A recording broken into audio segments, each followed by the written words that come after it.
Welcome back to another episode of 6mm in the 6. I hope you guys enjoyed last week's gameplay footage. I know it's still a little rough around the edges, and I'm definitely a little rusty. But we're going to try to improve audio quality by getting better mounts, as well as drilling some holes into those cases. As far as video quality goes, obviously 4K GoPro cameras would have been ideal, but right now our aim is to outfit an entire team full of cameras. So at the moment, expensive GoPro cameras just isn't really that feasible. As someone mentioned in the comments, indoor footage can be tough on any action cam, and even GoPro footage taken at siege tends to be a little bit grainy. Hopefully it'll look much better when we go outdoors. Speaking of outdoors, we already have a game lined up at Flag Raiders in Waterloo. Don't worry guys, I hear you loud and clear. Clarendon Woods as well as Devil Dog's Airsoft is in the works. I've heard great things about both of those two fields, and I can't wait to check them out in person. If you're wondering about this M16, it's a sneak preview at our upcoming mid-tier outdoor loadout.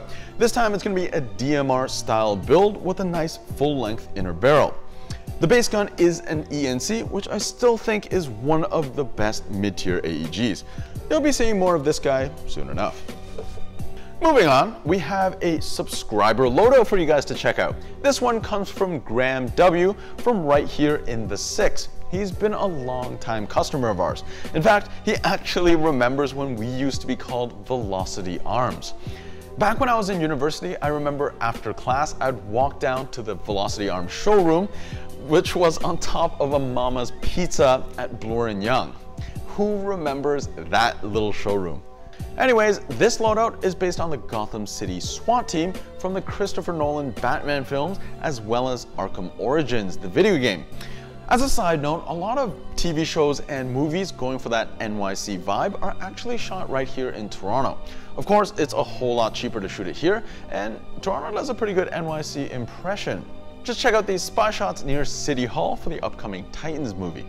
Graham's got the SWAT team look down, looking like he's about to kick down some doors, minus the running shoes, of course. He's got the Gotham police patch, as well as those little zip ties that they all seem to be carrying. As a small nitpick, I would try to look for some thicker gauge zip ties and mount them on the front, but again, small detail. His primary is a WE-M4, kitted out the classic SWAT way with big honkin' tactical light, vertical grip, as well as micro T1. On the inside, it's relatively stock with an end pass to adjust velocity.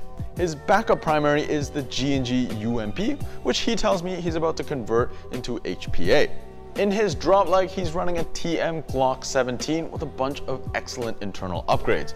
He's got steel CNC frame rails, a Decepticon bucking inside a Maple Leaf hop-up chamber, 6.01mm barrel, as well as 125% recoil springs. On the outside, it looks like a sleeper, but I'm sure it shoots like a dream. Thanks for sending in your submission, Graham, and thanks for all the other submissions as well. We'll try to get through them all.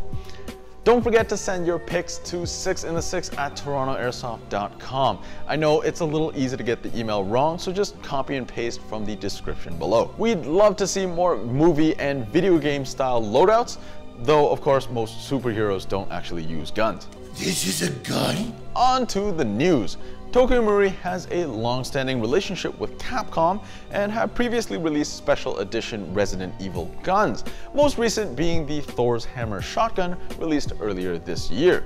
With the upcoming Tokyo Games Show, one of the largest gaming conventions in the world, they're showcasing their latest Biohazard model, the Albert W Model 01P.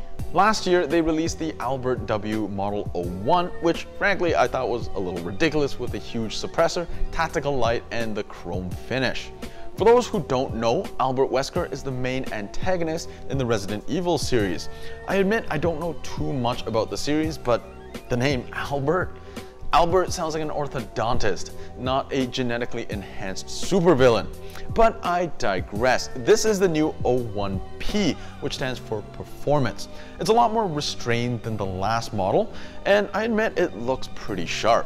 It's a bit like the M45A1 that I reviewed a couple weeks back, in that it's all about the subtle changes, the stuff that would appeal to the collectors out there. It's got raised sights, modified rail and slide profile, extended slide catch, and custom umbrella grips to round it all off.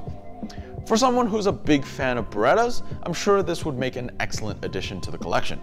Fans of the Resident Evil series should also check out TM's new tool set. They partnered up with hobby tool company God Hand, yes, that's actually what they're called, and released a limited edition airsoft tool set. TM claims the tools are spec'd to fit perfectly with their screws, and knowing TM's attention to detail, they probably are. But I doubt this tool set will come cheap. Even the non-Biohazard branded tool set will run you about $60 US. TM also has numerous other upcoming releases, which we will save for a future episode. Because I just know you guys will ask, I wouldn't be too hopeful that the Glock 19 will make it to North America. Glock is really cracking down on copyright, and this G19 might be an Asia-only release. Alright, that's about it for today. Don't forget to leave a comment down below on what you guys would like to see from 6 in the 6. As always, thanks for watching, subscribe for regular updates, and I'll catch you on the next one.